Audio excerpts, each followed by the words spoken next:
Welcome to the Grazing Grass Podcast, episode 104. The Post-it note is mightier than the grazing reel. Welcome to the Grazing Grass Podcast, episode 103. You're listening to the Grazing Grass Podcast, sharing information and stories of grass-based livestock production utilizing regenerative practices. I'm your host, Cal Hardage. You're growing more than grass. You're growing a healthier ecosystem to help your cattle thrive in their environment. You're growing your livelihood by increasing your carrying capacity and reducing your operating costs. You're growing stronger communities and a legacy to last generations. The grazing management decisions you make today impact everything from the soil beneath your feet to the community all around you. That's why the Noble Research Institute created their Essentials of Regenerative Grazing course to teach ranchers like you easy to follow techniques to quickly assess your forage production and infrastructure capacity in order to begin grazing more efficiently. Together, they can help you grow not only a healthier operation, but a legacy that lasts. Learn more on their website at noble.org/grazing. It's noble.org/grazing. On today's episode, we have Clay Conry of the Working Cows podcast. Very excited for him to come on, share his journey, talk about the podcast, and answer the famous 4 questions. And just as a teaser, I don't think you can guess what his favorite tool for the farm is. It's an excellent episode. It's a dime. It's a don't intentionally miss episode. Anyway, before we talk to Clay, 10 seconds about my farm, and we're going to talk about the grazing grass community. By the time you listen to this, we will have 1,000 members. If not really close, and if you're not a member, you might want to run over there and join, because the 1,000 member, boy, that TH was hard for me. The 1,000 member will receive a prize. Once we get to 1,000, I'll announce it in the group so we all know. But so excited that group is growing. So excited for the discussion that's happening there. And we can support each other in our journeys.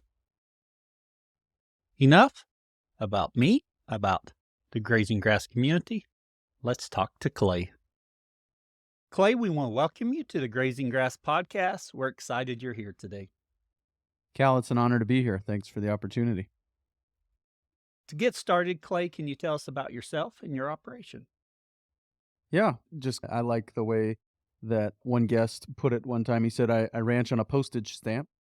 And so we got a half section of land, which, maybe for a guy in Northeast Oklahoma or Minnesota or Missouri, that sounds significant, but it'll run about 9 cows for a year in our neighborhood is what we're looking at. And so my wife and I have been on this journey of managing our own place for about 5 years with our 4 kids, ages 15, 13, 11, and 9. It's easy here for about 6 months until the boys turn 16 and 14 this summer, and then we've got two evens and 2 odds again. But we've got 3 boys and a girl. Birth order goes boy, girl, boy, so she's well protected and feisty. So, but yeah, so we run on, like I said, a half section of land. I look at the ranch as a side hustle because I don't think that we should try to ask it to do more than it can. And so the way that fleshes it out is we've got a resident sheep herd, which I appreciated your episode with Jared Lumen, because I am also accidentally lambing right now. We're recording here at the end of February, and we're accidentally lambing, just about done actually, from the looks of it. And so anybody who, as I said in a radio interview the other day, anybody who runs sheep knows what that's about, accidentally lambing. So we have a resident sheep herd. And then we also we bring in custom grazing cattle through in the summer. during the growing season, May to August-ish, sometimes end of May to end of August, sometimes beginning of May to beginning August, just depends on what the customer wants, and that's how we try to maximize or optimize, as you said. That's how we optimize Yes. our forage availability and quality throughout the year. Oh, very good. When we jump back, Clay, did you always knew you wanted to be here running sheep and cattle? Absolutely not. I knew really well that I wanted very little, if nothing, to do with agriculture. I always say I grew up on a ranch west of Belfou, South Dakota. My parents were heroes. They started a ranch from scratch in the 80s. That wasn't easy to do back then, but what that Oh, meant yeah. was they both they both worked jobs, full-time jobs in town. My dad worked for the phone company, and my mom was a teacher, elementary school teacher.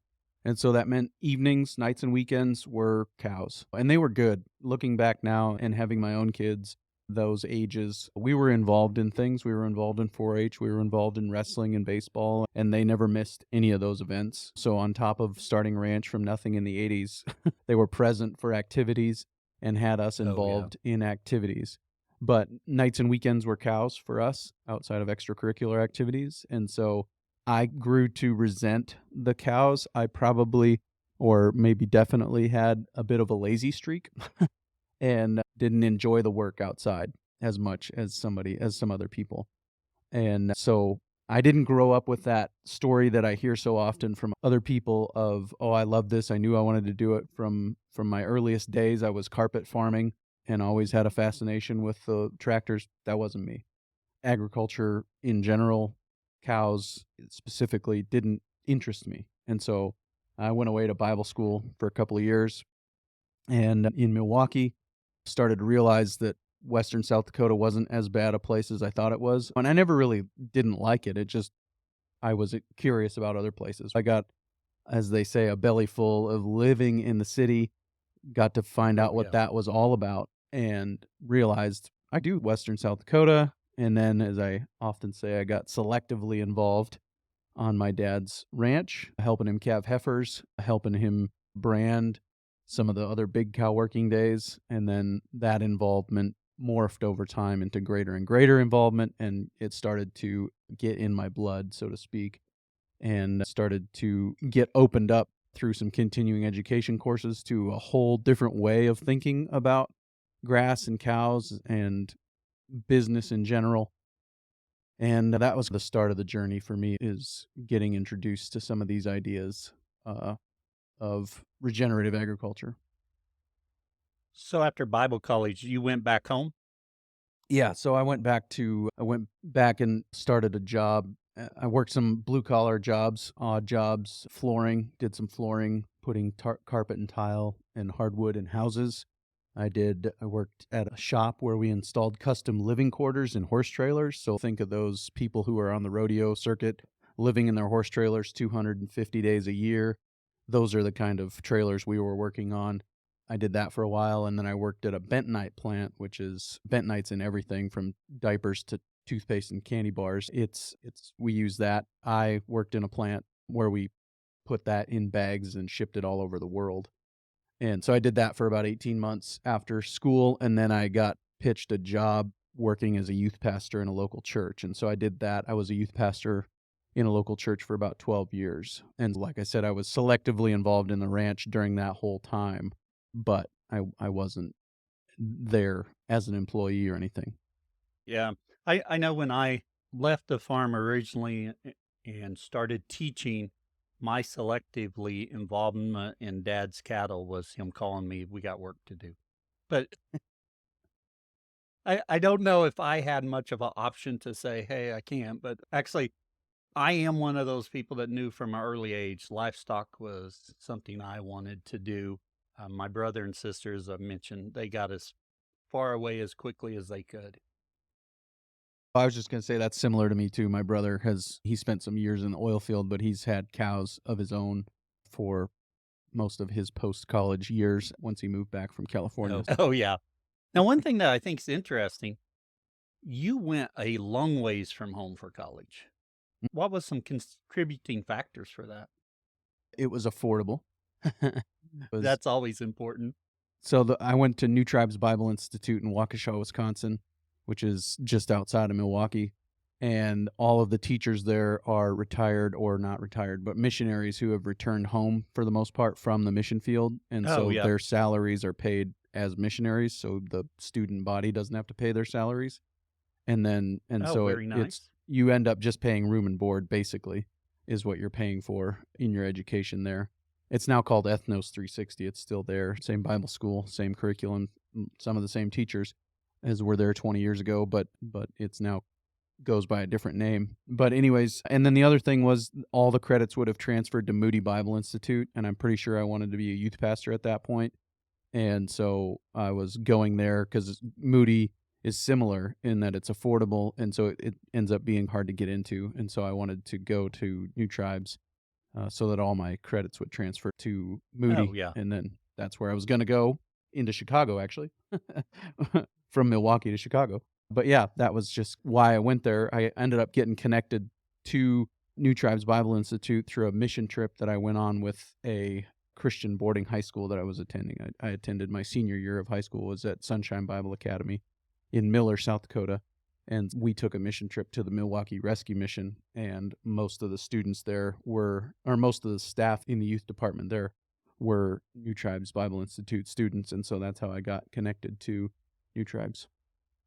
Oh, very interesting. One reason I went to NEO junior college, one thing, it was close. It was fairly affordable.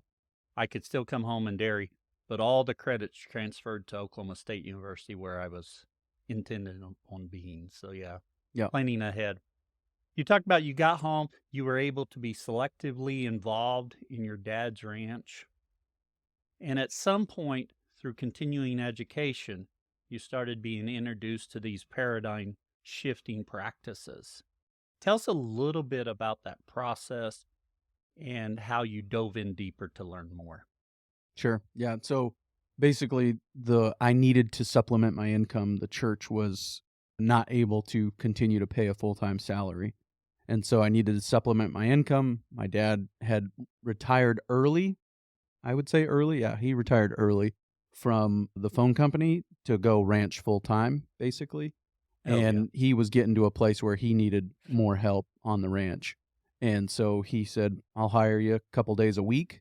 There's some lessons there that we can talk about later, but I'll hire you a couple days a week and pay you this much a month, and it would supplement my income at the church. And then he said, but before you come and work on the ranch, you should go get some continuing education related to ranching. And Tri-State Livestock News is a big publication in our neighborhood. Agriculture, obviously, publication in our neighborhood, and they had an advertisement in there for the High Plains Ranch Practicum. It was taught by Dallas Mount, now the CEO of Ranch Management Consultants, Aaron Berger, who's an extension agent in Southwest Nebraska, and then Blake Hopman, who was also an extension agent in Wyoming. So it was basically University of Wyoming, University of Nebraska going together to put on this business-based ranching class. And so the way it worked was it was 2 days a month in 4 separate months. So I think our classes were like June, August, September, November, maybe is when the classes were. Oh, yeah. And so the first, I don't know if I remember this quite right, but it seems to me the hour or two of class was they showed us a clip from the movie Moneyball about thinking differently about how to draft players from that first kind of meeting where Billy Bean's pitching a different way to draft players and choose players. And then they showed us a different way to peel a banana. That was the first hour of this ranching class. And getting us to think differently, look at things differently. The Don Campbell quote, if you want to change small things, change the way you do things. If you want to change big things, change the way things. They were trying to help us look at things from a different paradigm. And so that was my introduction to these ideas of let's look at ranching differently. And then it was all about economic analysis. It was all about this is a business first, not a lifestyle first. And grazing, high density, short duration grazing being what we're really shooting for. as high a density as we can possibly get and for as short a duration as we can possibly get, all practical factors being part of that decision-making process. But yeah, and those were some of the things. Basically, the 4 pillars of a ranching operation: land, animals, Right. money, and people. We love to manage animals and Yes. land maybe second as ranchers, right? Money and people, we're not so much a fan of doing those things. And so we spend a lot of time looking at animals and land, not much time thinking about money and people, and that nets us pretty poor results from a business perspective in our ranches. And so that was the way that the school was structured, and just totally changed my paradigm. It did. It just totally changed the way I look at agriculture. That was where the passion to be involved in agriculture for the rest of my life came from, because I could see that now cows are a tool to make what God has entrusted to us in the form of his creation better. And there, man, I was all in at that point. Oh, And I wanted to be a part of it. yeah. The opportunity to leave things better off than we found them. It's a blessing to be here and being able to do this. How can we leave it in better shape? Yep. Excellent passion there to go with.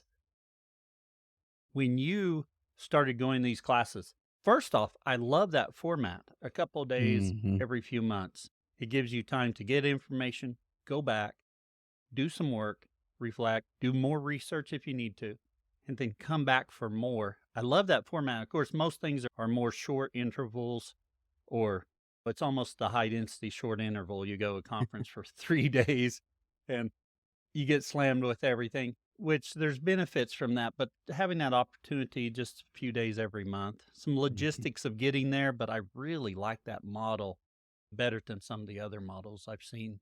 Yeah, it's got its advantages and disadvantages both ways. I think Right. there's no right answer, but it's definitely worth maybe doing both.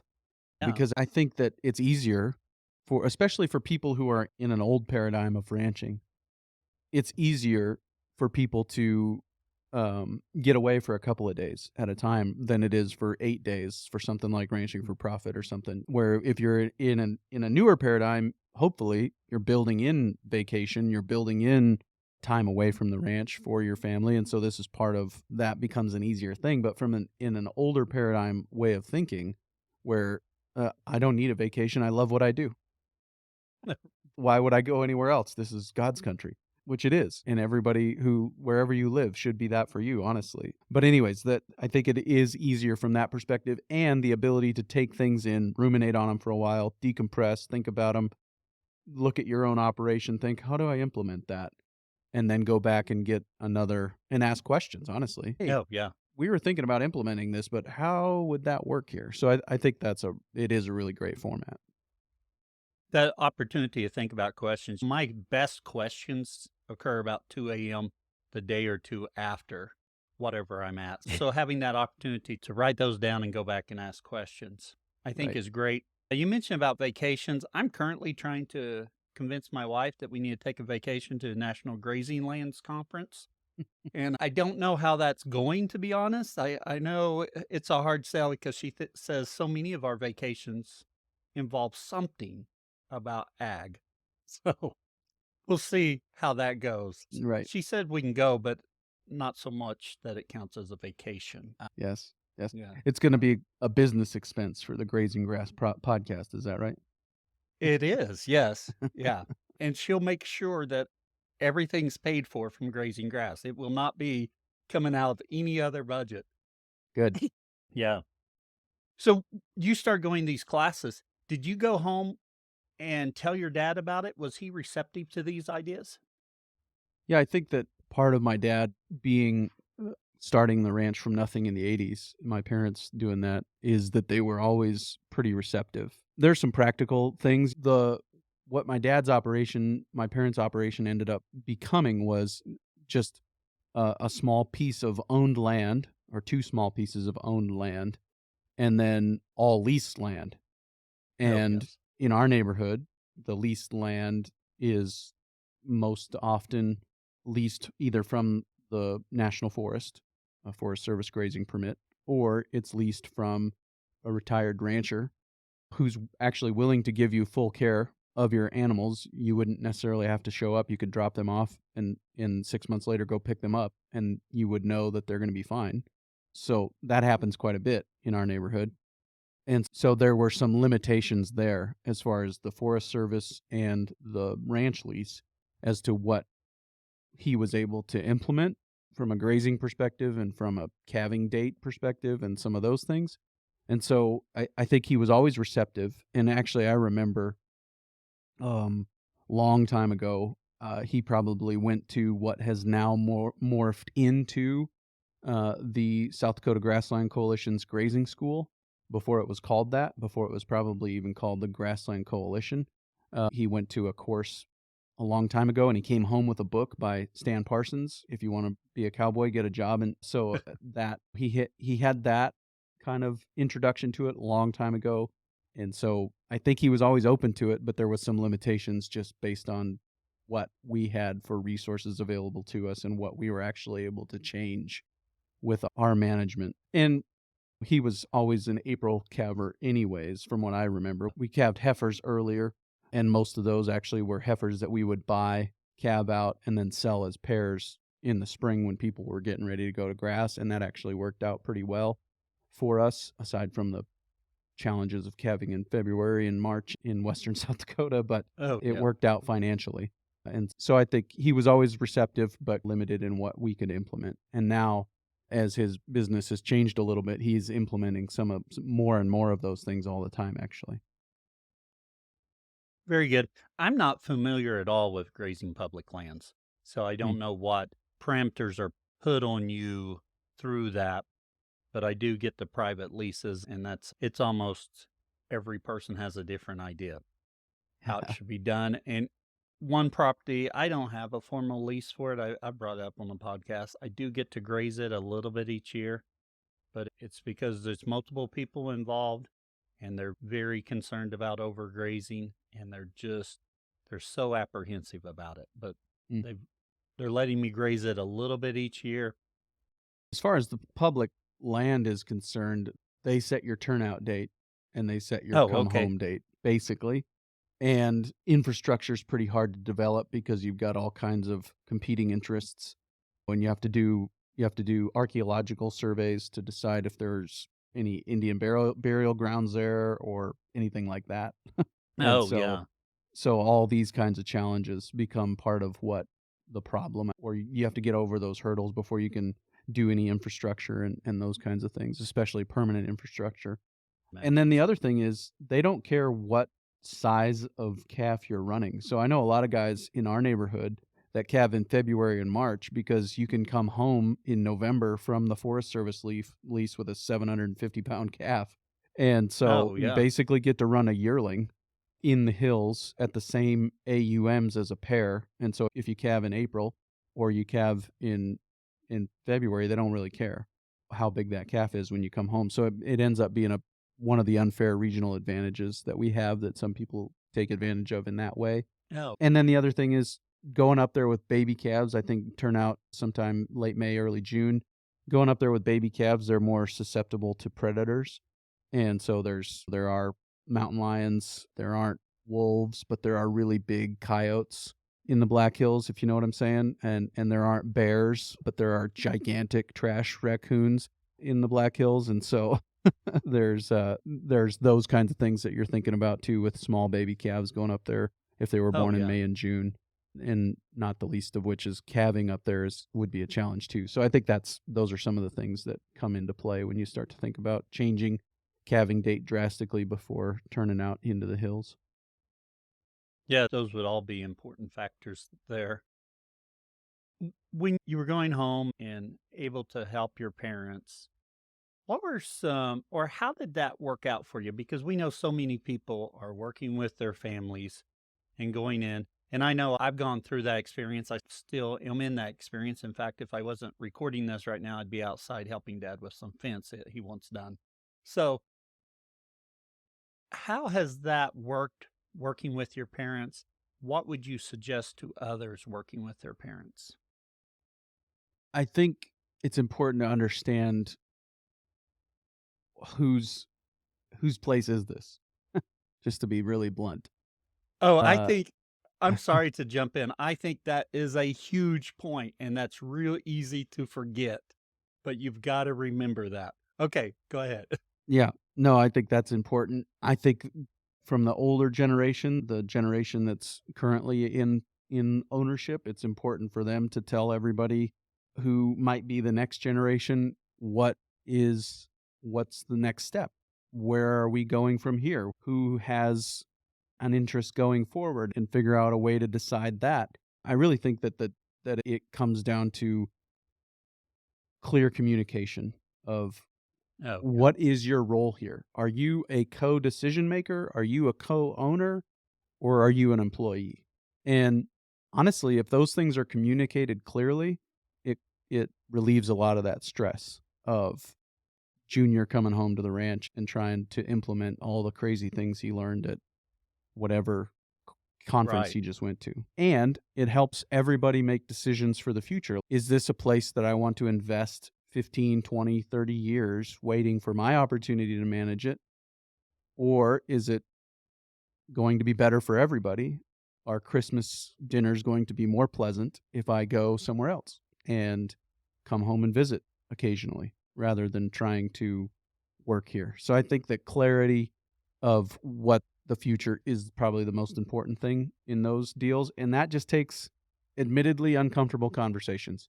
You just have to be willing to sit down and say, where are we headed? What's the vision? What's the mission? Who's next in terms of management authority? And the bigger the family, the harder those conversations get, Oh, as I would expect that to be the case. But doesn't mean that we should be scared of them or run from them. We actually, I think, would have a lot better relationships in ranching if we ran towards those conversations and approached them um, from a place of curiosity rather than a place of trying to impose our will on the situation. And so I think that's where I would go as far as lessons learned is we just need to be real clear. And once we know those things, then we can make decisions and we can understand I'm here to put staples in fence posts and sign the back of the check rather than the front of the check. And I am okay with that or I'm not. And I'm going to make my plans for the future accordingly. and I think that those are all really good points. That clarity for me, just speaking about my dad, my parents, and my relationship, it's always progressing, getting better or getting worse. My relationship with my parents have just always gotten better. But granted, some of that is wisdom on my side. I'm not the guy I was when I was 23 and thought I knew everything. And that clarity on where you fall into that's so important and what the succession plan is in the future. I did some things based upon what I thought the plan was, and that wasn't the plan, which is not my parents' fault. That's my fault for not having that conversation. And that's caused me to do some things differently. And had I had those conversations, I would have started doing things differently earlier.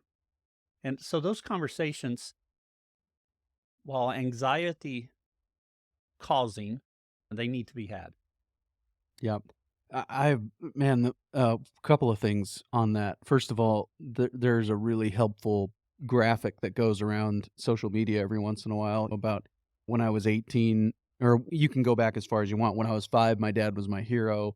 When I was 15, I kind of whatever. My dad didn't know as much as I thought he did. When I was 18, I thought my dad knew nothing. When I'm 25, it's I'm really going to teach the old man what's going on. And then the older you get, you start to realize he's a pretty smart guy, and Yeah. I should learn from him more. And so I think that is an important thing to recognize is that posture of humility and learning from the previous generations. So I think that's an important thing. And then your last name doesn't entitle you to anything. The only thing your parents owe you is clarity about what the plan is, really, I think, is the way we should look at that. I agree. I'm here because I'm here. Dad's able to do some things he couldn't do Yep. otherwise. And I've came, it hasn't been just a straight line here, but it's my honor to be here and help my dad get Mm, that enjoyment out of it as long as he wants to do it. mm, But like I said, that wasn't me what? I hate to count up the years now, 2 or 3 decades ago. I'm with you. Uh, There's more gray in the beard and on the side of my head now than there was a while ago, for sure. yes, and I'm finding mine's increasing. I trimmed this just today because I can't pull off the Brian Alexander, and Me neither. it was getting a little bit long. And my daughter goes, "There's a lot of gray in that." I'm not talking to her right now, but maybe later on I will. Yeah, the Bible says it's a crown of glory, so we'll go with that. There we go. Yes. Now, you talked a little bit about your operation. So, transitioning to Mhm, your operation and what you're doing, you have sheep and you're doing custom grazing cattle. And then do you mhm. own some cattle as well? Just a couple of milk cows. That's it. Oh, So yes. I live 35 miles at my house from the nearest gas station, and I live 70 something miles from the nearest Walmart. And so just to Oh, tell you where where my house sits in the world. So yeah, we try to keep something that gives milk around because we like drinking milk, and we'd rather not have to buy 8 gallons of it at a time when we go to the grocery right. store Yeah. every 2 weeks to 1 month. When I hear that, I think, oh, wow, that sounds perfect. My wife would be going, no, you're crazy. I think the sparsity of the population is related to the productivity of the land in a lot of cases. The more productive the Oh, land, yeah. the closer the places get together. And so Right. it comes with its own unique set of challenges. But whenever we turn off the pavement onto the gravel road, and when we turn onto the gravel road, we're at the closest, we're 13 miles from our house when we turn onto the gravel road.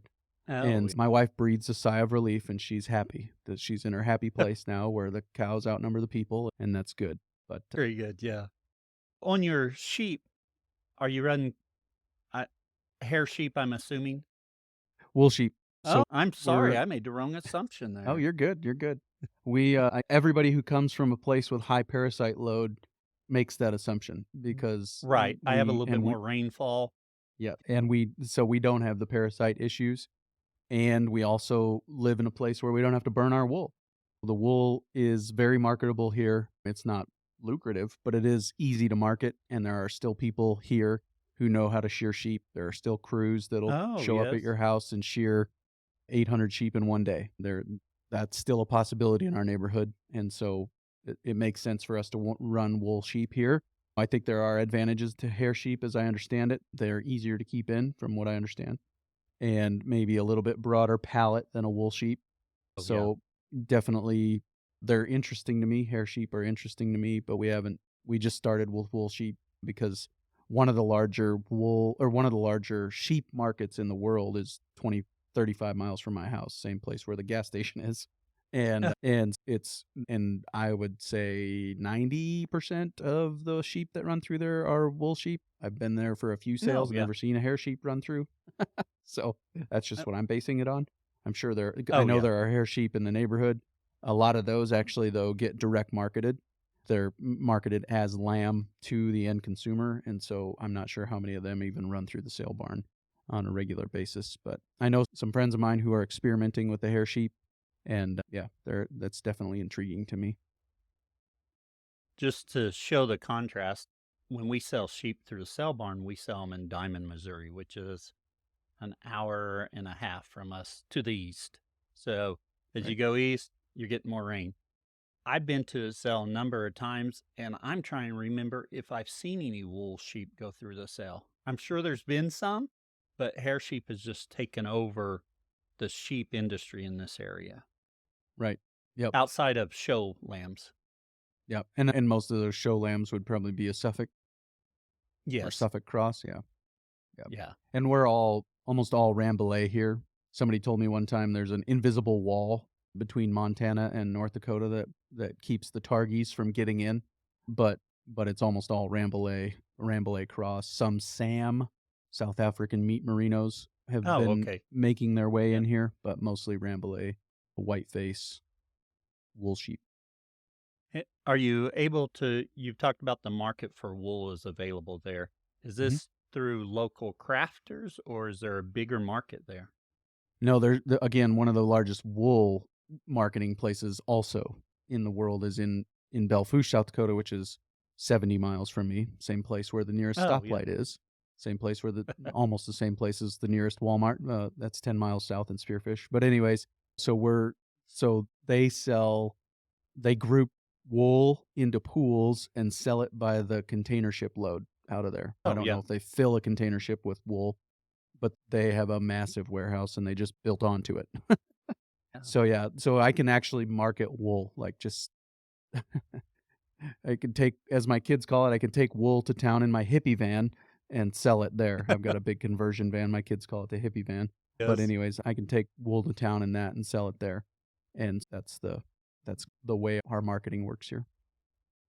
I remember going through OSU working on my animal science degree, and I get towards the end, I've got to have another elective. And so my friend and I, he was in the same boat. We were trying to figure out what we were going to take. We decided to take sheep science. And the professor of it, he was very adamant, quarter of land, which I think it's always funny when they say quarter of a land, 160 acres. In my area, no one calls it a quarter. You go west of me, I don't know, 2 hours, then you start getting this terminology change. I've got a quarter of land or half or section. So it's interesting that change in verbiage there. But he was all about he's quarter of land. You can pay for that land with sheep. Of course, obviously, this is in the 90s. Wool subsidy was there, and that played a huge role in it. But it caused me to always have sheep on the back of my mind thinking, how's this work? Because no one ran sheep in my area outside show sheep. And then, of course, that paradigm's been shifting with hair sheep, and it's been coming in much greater. Yep. And my dad always told me, he said, there isn't a place north or west of Belfouche that wasn't paid for with sheep. And as I moved out Oh, yeah. north and east of Belfouche, I come to realize that's the same here. All Oh, yeah. this land was paid for with sheep. Everybody, they call them the mortgage lifters, right? And so I think that they are an incredibly profitable animal. I think that the reason they're incredibly profitable, especially in this neighborhood, when you start to talk about running cows the way that we talk about running cows in regenerative agriculture and calving in May and June and not feeding any hay or feeding less than 30 days of hay every year to maintain profitability and all these things that we start to talk about as part of running cows, invariably somebody is going to say to you, why are you trying to run deer? A sheep is basically a deer, right? It's a smaller ruminant and it's about the same weight as a deer. And the deer survive, the deer don't just survive here, they thrive here. Oh, So yeah. why don't we run an animal that's about the size of the animals that do thrive here? And why don't we run them in the same way that the animals that do thrive here do run and lamb in May and June, like the deer in our neighborhood lamb or have their young? And so Right. I think that it does make a lot of sense here. And I think the main reason it makes a lot of sense here is because this environment is well adapted to those critters. And we should probably entertain more of them rather than fewer of them, as has been the case, the trend over the last probably 30 or 40 years. Oh, We've yeah. slowly reduced the sheep population. Yeah, for us, when we figure numbers, the sheep come out ahead than the cattle do. Now, granted, we're in a really uptick market in cattle, and that if you figure at this point, the cattle might be a little bit better, but we all know that's not going to last forever, and it'll be coming back down. You said a mouthful there, No, go though, ahead. right? The cows in record prices, like the highest prices we've ever had, Oh, yeah. they might beat the sheep. Yes. Yeah. And that's when you just look at the income possibility from them, it's really neck and neck. Cattle may be a little bit higher, but then you go on the other end and start looking at their expenses. The amount of hay we have to feed, we'd love to feed none, but we're not there yet. The amount of hay that the sheep eat is just crazy when you compare it to if you convert it to animal units and compared it to what the cattle eat. It's just crazy to me how little they get by on, and yet we we've covered a few things, Clay, your journey, just a little bit about your operation, not very much. But we're already to the time we need to transition to the overgrazing section. And All this right. happens a lot of times because I'm too long-winded, and I'm working on that. But the overgrazing section today, we're going to take a deeper dive into something about your operation. Actually, we're going off your operation a little bit, and we're going to talk about the Working Cows podcast. I assume for a lot of people, that may be an introduction. It was an introduction to ag podcasts for me, Mm. and getting started. So, first off, why did you start the Working Cows podcast? Dallas Mount. So he was, as I said, he was an instructor of the High Plains Ranch Practicum. He was still working for Extension at that time. I think it might have been it was probably less than a year after I finished the High Plains Ranch Practicum that he announced that he was going to take over ranch management consultants from Dave and Kathy Pratt. And he was my introduction to this kind of thinking. And he continued to say throughout the course of that class that somebody in this room should start a podcast for ranchers. And I was like, I grew up on a ranch. I can ask a reasonably intelligent question about cows. I understand the recording side of it and the publishing side of it because I've been publishing a podcast of our sermons from the church for, at that point, probably 5 or 6 years. And so I knew that side of it. And I'd been a podcast addict. Actually, the app I used to download podcasts at that time was called Podcast Addict for a number of years. And I had all those things in my back pocket. Just never really knew what my podcast would be about if I was to start one. And Dallas gave me that push over the ledge. And that was how I ended up getting started in November of 2017. Oh, wow. So, your age of your podcast just dwarfs the age of mine. Mine started in May of 2020, and I had some big breaks in there for reasons. But getting started on that, I knew nothing. And wait, let me clarify. I like to say I know nothing. I'm fairly good with technology. I'd been doing a few YouTube videos, so I knew the process there. Podcasting was a little bit different, but it was easier because it was just audio versus video with the audio.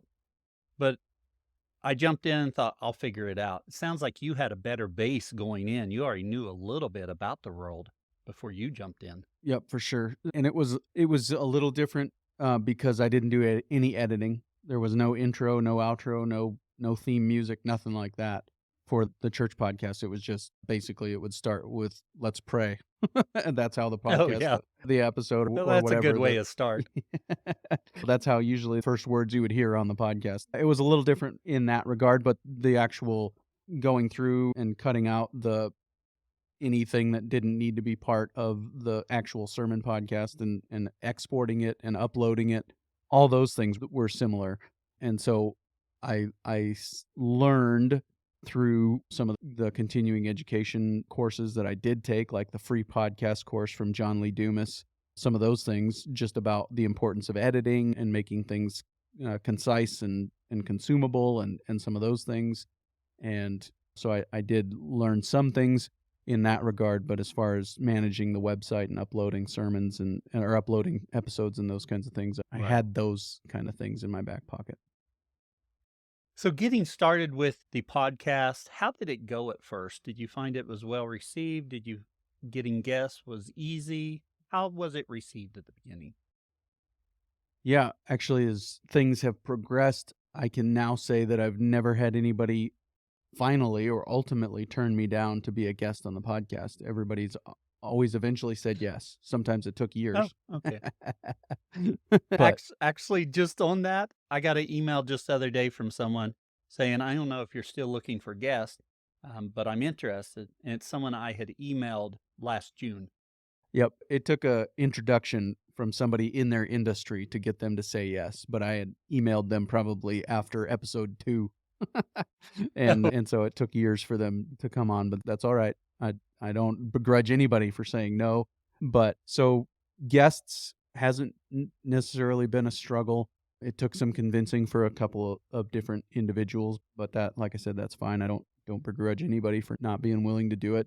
Probably the biggest challenge for me has always just been managing time, trying to figure out when I was going to sit down to actually put the episode together, managing schedules and calendars and getting our time synced up with somebody else's to sit down and record. Those things are maybe the bigger challenge. I think that as far as feedback and reception, I think we work in an industry where somebody will think you're stupid way before they'll tell you you're stupid. And they'll probably listen once and say, this is ridiculous. This person has no idea what they're talking about. And they would be right. But they'll shut it off, never listen again, and never tell you. And I think that's just everybody thinks Canada's nice. All the people on the coast think people in Canada are really nice because they've never been to the middle of the country, and they don't realize that we're all nice too. And so we're Oh, not going to yeah. tell you we think you're an idiot, but we will think privately that you're an idiot and then not pay attention anymore. So I think that's probably happened way more than people have reached out to me and said, you don't know what you're talking about. Here's who you should listen to, or here's who you Oh, yeah. should talk to, or here's the question you should have asked. So I haven't had a lot of negative feedback, but that's definitely not because I didn't deserve it. You remind me of a early feedback I got on one of my, I can say maybe teens or 20s on episodes. I wish I could remember it better. I hadn't thought about this in a long time, but you saying that brought it up. They're like, you're doing okay with your podcast. And if you listen to early versions of Working Cows podcast, you can see how much growth Clay has had. You'll get there. I Yeah. paraphrased that some, but the meaning was there. I was like, oh yeah, okay. Thanks, I think. Yeah, yeah. At You should have least said, it was okay. right. You should have said, well, I wish you would have set the bar higher than Clay's podcast, but Yeah, I remember getting that. One thing I find in this area of content creation, wherever, whatever media you're going through, sometimes getting that feedback, it turns into a one-way conversation. And I would love for more two-way conversation. And you don't get that feedback and you're hoping people, mm, it renaissance, I can't even say that word. I don't know why I try and say that word. You hope it connects with people and helps them take that next step. Or when I think about the grazing grass, that next step, whatever that next step may be for you, but you're not getting that feedback back. And I come from education as well. And education is very similar in that you go there every day. You're trying to make the best, you're trying to make a difference, and it's very rarely you hear back that feedback saying, I think that's the same impulse, right? That "Oh, where yeah. they say they're not willing to send you something telling you you're an idiot, they also don't give the positive feedback of you're doing a great job. So it can become lonely. Right, yeah. And so I think I'll take that, honestly. Because Oh, yeah, I would handle I handle no feedback better than I handle negative feedback. And so I'm I good with no agree. feedback if I don't have to have negative feedback. I'm there with you, I will agree. Now, I will say, I feel like and not to spend too much time talking about me because this isn't about me, but I feel like I'm on the right track because just whenever I'm talking to my wife about I just don't know. I get some kind of feedback that encourages me. I get an email, I get something that pushes me to take that next step. And I think that's the Lord seeing, hey, he needs a little bit of encouragement here beyond what I'm giving him, beyond what his wife's giving him. Here's you a little bit, keep going. Mhm. You'll get there. Yep. Yep. No doubt. I have the same experience, and I would chalk it up to the same source that a lot of times negative feedback, when it does come, and it's very rare, but when it does come, it is paired with positive feedback from some Oh, other yeah. source, and most times two or three instances of positive feedback over against the one instance of negative feedback. So yeah, thank God for that. Oh, yeah. What would you say some of the biggest takeaways you've had from doing the podcast for almost 7 years? hmm Yeah, I think that early on it was all about grazing. It was all about just the fun things, right? The things that we really love to talk about. Back to the same reason we're in the situation we are in ranching. We love the animals, probably like the land. The money and the people, we don't really know what to do with that as much. And so Right. that's always going to be my tendency too, right? I want to talk about the money. I want to talk about the animals and the land. And for me, at this point now, I want to talk about the land and the animals, like the soil Oh, yeah. life. All that stuff is way more interesting to me. The animals are just a tool to make that better. Right. At this point, for me, they're not. Definitely not the primary attraction, personally. And so I think that was probably early on. the things that I wanted to really talk about. And I've come to realize the importance of business and the importance of understanding this as a business and focusing on the business side of it. One way that it synthesized in my mind very recently is to say it this way: it's easier to out-business a bad grazing plan than it is to outgraze a bad business plan. And I think that's something that I would have probably in my early career as a podcaster and regenerative agriculturalist, I probably would have wanted to burn that person at a stake outside of Oh, the yeah. convention center if they would have said that, because that's the way that I think it goes, right? We're very zealous. We become zealots for whatever it is that we are becoming newly introduced to, and then we temper that zealotry a little bit Right. and Yes. start to realize there's more here than just this one area. And so I think that this business side of things and leadership and how to have conversations, uncomfortable conversations, how to make sure everybody's on the same page is a really important piece. Very important. As you think about your podcast, and you've been doing this almost 7 years, where do you think the future holds for that and for the media in general? Because I'm asking this, Tim Ferriss on his, I think the latest episode, he was talking about the future of podcasts and what he thinks will happen. Mm. Yeah, I think maybe my head's down too much to really pop up and think about that very much. For me right now, the most attractive direction to go is YouTube, to put this up in a video format rather than just right now. What you have up on my YouTube channel is the audio with a little squiggly line to let you know something's Oh, going yeah. on. And so I'm intrigued by making the video more of a part of it. I think it's Right. silly not to be on YouTube on some level, because YouTube is the second biggest search engine in the world. And so if somebody's searching for a cow related business practice, I want them to be able to find my episodes there too. And hopefully it's a front door or a gateway at this point. That's all it is for me. But maybe someday it will become more of a focus for the Working Cows podcast.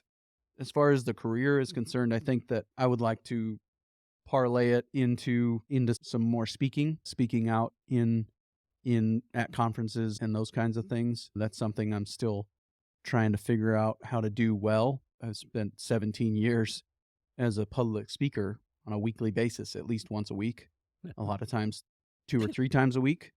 And so it sounds weird for me to say that I don't know how to speak publicly, but whenever I get up to speak on a Sunday morning, I've got an outline and my authority comes from the Word of God, and I know what I'm supposed to be talking about there. Oh, When yeah. it's when I'm trying to be the one speaking from that position of authority, the imposter syndrome is strong with this one. And so I struggle a little bit with finding my voice in the public speaking arena. And the only comfort I have in that is that I asked Nicole Masters one time if she struggles with the imposter syndrome, and she said without hesitation, cut me off in the middle of my sentence. She said, absolutely.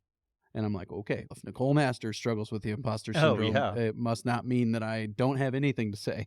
It's just I'm trying to figure out how I should approach those things and how I should Right. speak and how I can stand up in front of a room full of people who've been through natural disasters and blizzards and market downturns and all these things and deliver anything to them of value. So that's what I'm still trying to hone those skills.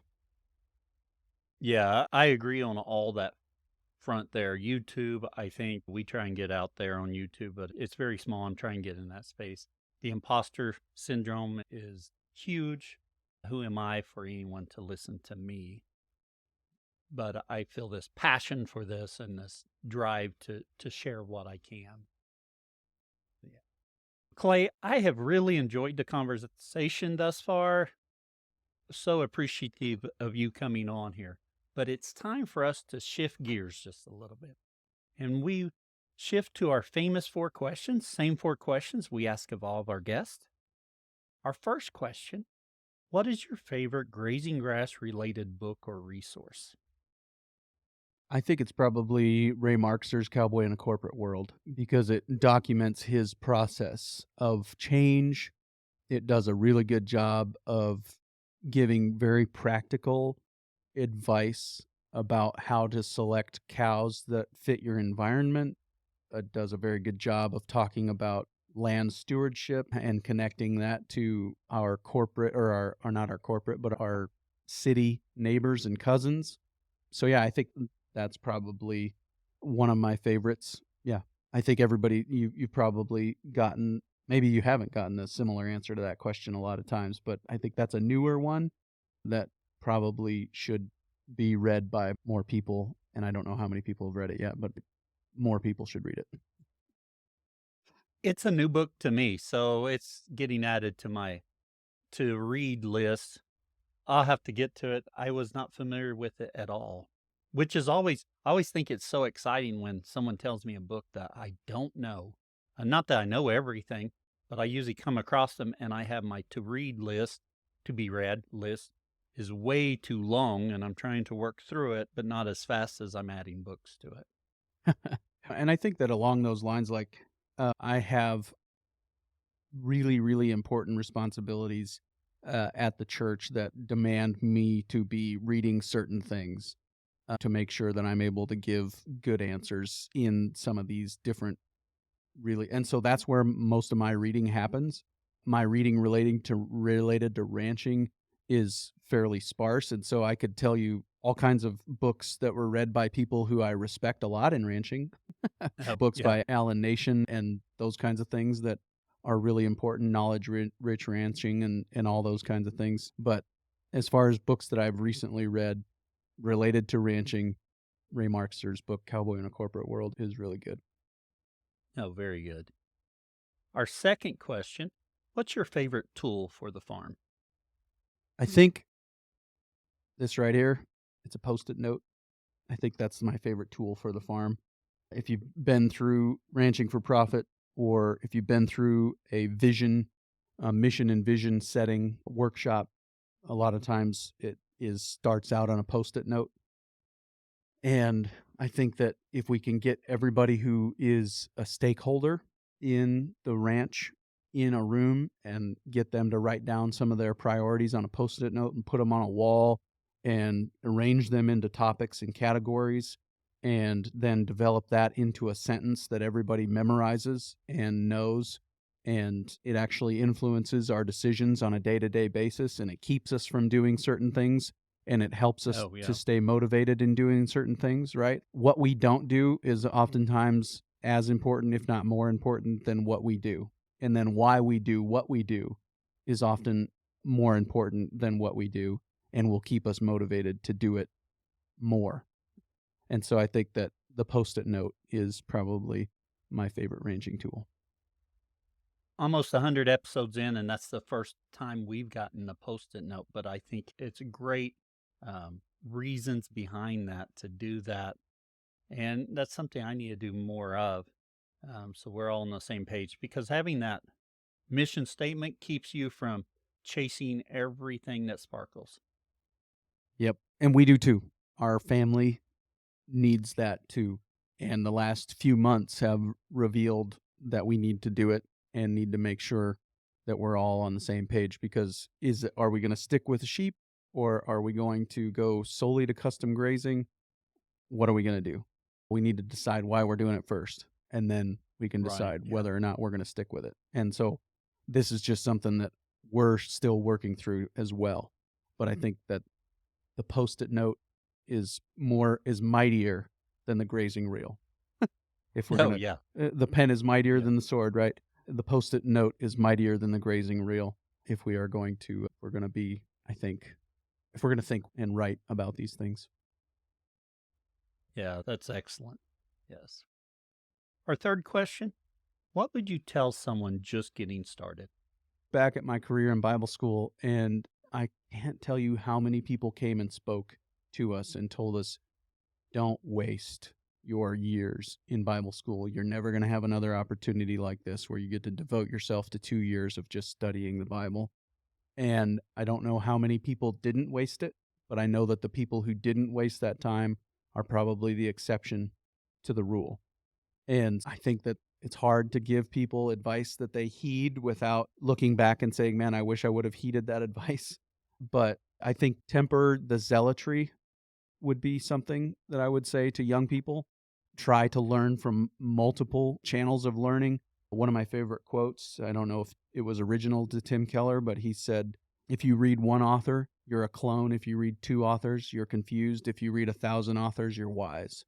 And so I think that pursue wisdom rather than knowledge, and do it from many different sources, and even sources outside of ranching. Read books that aren't necessarily just ranching books. Read, like you mentioned, listening to Tim Ferriss's podcast. Go get outside of the agricultural silo, no pun intended, but get outside of the agricultural silo and try and gain wisdom from other places. And don't just assume that because somebody got somebody to publish a book for them that you have to believe everything that was in the book. Just take the good parts, apply it to your scenario, and forget the stuff that doesn't apply or doesn't apply right now, and maybe come back to it and read it again later when maybe it will apply. I don't know that I've ever read a book a second time and didn't take something different from it, because we're all in a different place. Context is so much. Right. Yeah. But overall, just excellent advice there. Wisdom rather than knowledge. And don't get narrowed focus so that it's only ag related. Really develop the whole person, whole business. Yep. And lastly, Clay, where can others find out more about you? Ranchingpodcast.com is the best place to go. You'll find a library of every single episode. I think yesterday, episode 352 released. And if you go to ranchingpodcast.com, they're all there.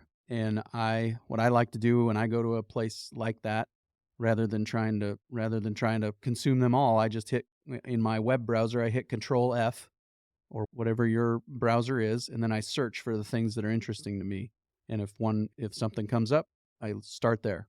And then if maybe they mention another episode in the course of that episode, I go to that one or whatever. So I think that's why I've got that page set up the way I do, is because that's the way that I like to go to podcasts and figure out what I'm going to listen to. Ranchingpodcast.com. Oh, very good. And I just pulled it up. I was not familiar with your episode list here. That's really nice to have an episode list so you can quickly go through it. I know for me and my podcast consumption, there's only 2 or 3 podcasts I listen as soon as it comes out on. Most of the others, it's in spurts, or I binge listen to a few episodes, and sometimes it's all of them. Sometimes I pick and choose. Every good idea I've had in podcasting, I've stolen from somebody else. That my podcast, the original format of it, and still the format of it, is borrowed heavily from Tom Woods, who is a libertarian podcaster. Yes. When I became a man, I put away childish things, so I progressed beyond full-blown anarcho-capitalist libertarianism. But anyways, I still do listen to a few episodes of Tom's podcast here and there, but he's got a webpage called Tom's Podcast, and it forwards to his episode list, and every one of his 2,500 plus episodes is on that list, and you can go through and search for the topic you're looking for. And so that's, like I said, every good idea I've had in podcasting, I stole from somebody else. And that's why I did that. To be honest, I'm probably going to steal that idea as well. Do it. You can tell, I can see it on my stats for my website when somebody will find that page, and it'll be one person, probably, I'm assuming, one person visiting 100 different pages on the site in one day. Very good. Clay, I really appreciate you taking time out of your day and coming on and sharing about your journey, about the podcast, letting us know more about what's going on there. Cal, I really appreciate the opportunity. Thanks so much. I really hope you enjoyed today's conversation. I know I did. Thank you for listening. And if you found something useful, please share it. Share it on your social media. Tell your friends. Get the word out about the podcast. Helps us grow. If you happen to be a grass farmer and you'd like to share about your journey, go to grazinggrass.com and click on Be Our Guest. Fill out the form and I'll be in touch. We appreciate your support by sharing our episodes and telling your friends about it. You can also support our show by buying our merch. We get a little bit back from that. Another way to support the show is by becoming a Grazing Grass Insider. Grazing Grass Insiders enjoy bonus content, monthly Zooms, and discounts. You can visit the website, grazinggrass.com, click on support, and they'll have the links there. Also, if you haven't left us a review, please do. It really helps us as people are searching for podcasts. And I was just checking them, and we do not have very many reviews for 2024. So if you haven't left us a review, please do. And until next time, keep on grazing grass.